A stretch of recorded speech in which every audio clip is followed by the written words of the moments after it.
আজকের recipe village স্টাইলে আলু ফুলকপির তরকারি। ভিলেজ স্টাইলে আলু ফুলকপির তরকারি বনে রেডি। আজকের রেসিপি আলু ফুলকপির তরকারি। এই যে ফুলকপিকে এদিক থেকে এমনি বড় বড় কাটি নিব। এই যে এমনি বড় বড় করে নিব। এটা মিডিয়াম সাইজ, এটা অনেক বড়। এটাকে মাঝে এই যে দুভাগ করে নেব। এরপর এই ফুটন্ত গরম জলে এই যে ধুয়ে নেব। আর এই যে আলুকে ছুলে এই যে আলুকে এভাবে চারফাড়া করে কাটে আর ধুয়ে নেব। তার জন্য একটা মশলা বানাই নিচ্ছি। ধনা, জিরা, গোলকি, তেজপাতা, শুকনো লঙ্কা আর এই যে গোটা গরম মশলা। এগুলোকে এই যে কড়াই গরম করে এই মশলাগুলোকে ড্রাই রোস্ট করে নিব। প্রথমে শুকনো লঙ্কা তেজপাতাকে হালকা ভাজে নিয়ে এই যে শুকনো লঙ্কা হালকা ভাজা হয়ে গেছে, তেজপাতাও হালকা ভাজা হয়ে গেছে। এরপর বাকি মশলাগুলো দিয়ে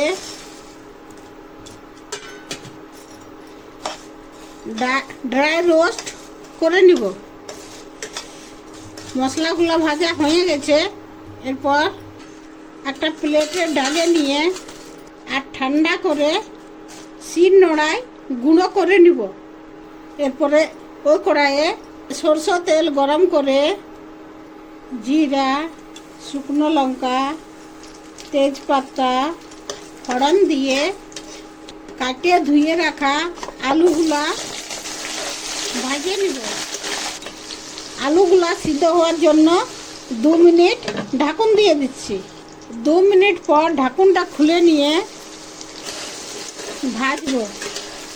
এইভাবে ঢাকুন খুলে খুলে আলুগুলোকে ভাজিয়ে নিব। আবার ঢাকুন দিয়ে দিচ্ছি। মশলাটাকে শিল নোড়ায় গুঁড়ো করে নিব। ঢাকুন খুলে খুলে আলুটা ভাজিয়ে নিয়ে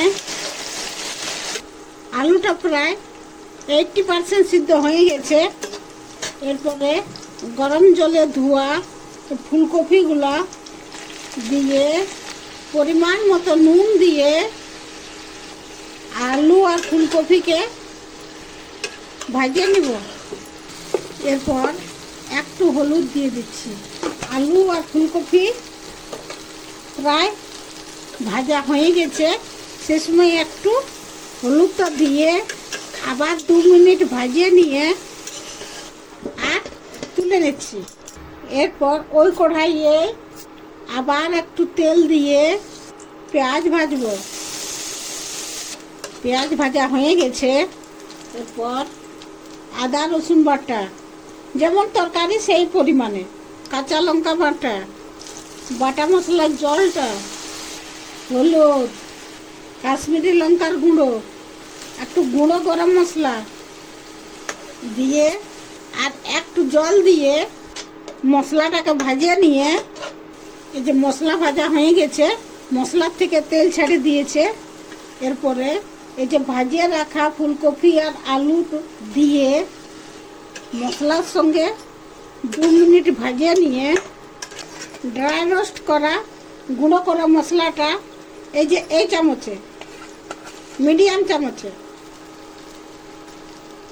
এই যে 2 চামচ দিয়ে আবার 2 মিনিট ভাজিয়ে নিয়ে আর এই গরম জল দিয়ে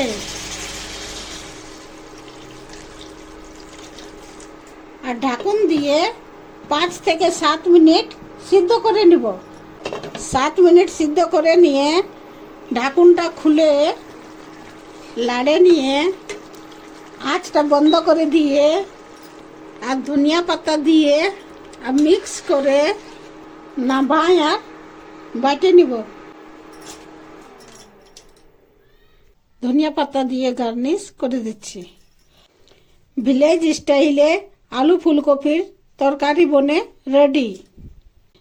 এটা ভাত, রুটি, পরোটা সকলের সঙ্গে খেতে পারেন। খেতে দারুণ টেস্টি হয়েছে।